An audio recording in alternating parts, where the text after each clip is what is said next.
भाभी मैं कोई यूं थोड़ी कह रहा हूँ कि तू मेरा हाथ छोड़ दे, मैं तो यूं कह रहा हूँ या को खून रुक गो भाभी, तू दूसरा हाथ पकड़ ले मेरो। तो प्रभावती चलते चलते वाने हाथ छोड़ो, ला दूसरा हाथ दे अपनो। सो ठाकुर जी ने देवर को हाथ पकड़ा दियो और पकड़ाए के ठाकुर जी भाज गए। अब प्रभावती व देवर के हाथ ही पकड़ के खींच खींच के लेके जा रही है। ठाकुर जी दूसरी गली में थे, कूदते फांदते उछलते कूदते सीधे गए यशोदा मैया वहां पे बैठ करके दही चला रही, सोई गए और यशोदा मैया की गोद में जाके हाँपन लगे। मैया बोली कहा लाला कछुना, मैया मैं तो सो रहे हो ऊपर, मुंह बहुत जोर से एक सपनों आयो। बोले कहा सपनों आयो? बोले सपनों आयो कि कोई गोपी आके मेरी शिकायत कर रही है द्वार पे।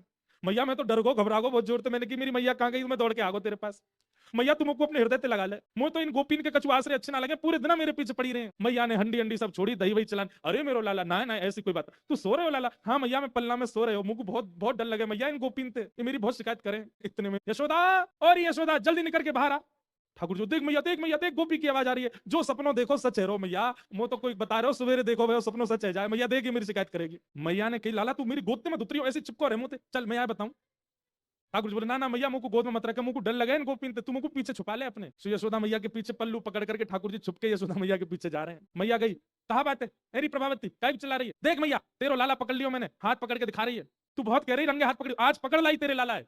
यशोदा मैया बोली देखियो ने कौन है, जैसे ही देखियो अरे बंदर भाज यहाँ, तू कहां थे आगो। अब वो तो भाज गयो माते। अब यशोदा मैया ने उल्टो सुनाना शुरू किया, अरे मेरे लाला के पीछे पड़ी रहे, कौन पकड़ लाई है, अपने खुद के देवर पकड़ लाई, सही क्यों ना बतावे तो कुछ सब में मेरा लाला। ना ना मैया सांची कह रही हूँ, तेरी सौगन तेरो लाला ही पकड़ो मैंने। इतने में ठाकुर जी यशोदा मैया के आंचल से बाहर निकल के बोले मैं तो यहाँ हूँ, मैं कहां से पकड़ो। प्रभावती बोली मैया तेरो लाला सच में बहुत उद्यमी है, मैया मैं यही को पकड़ के लेके आई, जे कब कब मैं हाथ बदल के भाज गो, मेरो लाला तो जादूगर है, हाथ बदल ले यूं कर ले। प्रभावती को खूब सुना दी, प्रभावती चली गई, रोती वही जा रही है। सब गोकुल के लोग कह रहे हैं बोले है गयो पकड़वा दियो लाला। इतने में ठाकुर जी बोले मैया अब मेरा भय खत्म है गयो, अब मैं खेलवे जाऊं ग्वालन के संग। बोले हाँ लाला जा। ठाकुर जी दौड़ करके गए और एक गली के बाहर एक हाथ मधुमंगल के कंधा पे दूसरा सीधामा कंधा, ऐसे खड़े ठाकुर जी।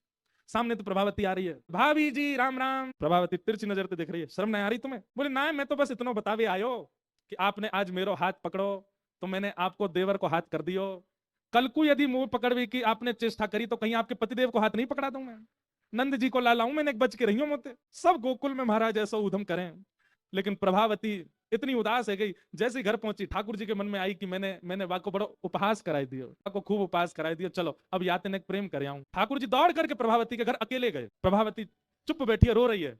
ठाकुर जी ने इतने में वाके पास गए, अरे प्रभावती ने अपना मुख देखा, ठाकुर जी बोले दूर रहे मुझसे मेरे पास मत आइयो। ठाकुर जी बोले एक बार देख तो सही मेरी ओर।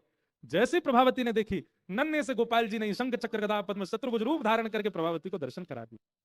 प्रभावती के नेत्र सजल है गए, आनंदित रोम रोम पुलकित हो गया। ठाकुर जी के चरणन में दंडवत प्रणाम किया। बोले नाथ आप ही पूरी लीला कर रहे हैं ब्रजमंडल में? ठाकुर जी बोले हाँ, ये ब्रजवासी के प्रेम को स्वीकार करवे के काज में आयो, मैं तो बहुत प्रभावित हूं, या हमारे तेरे संग ऐसी लीला करी।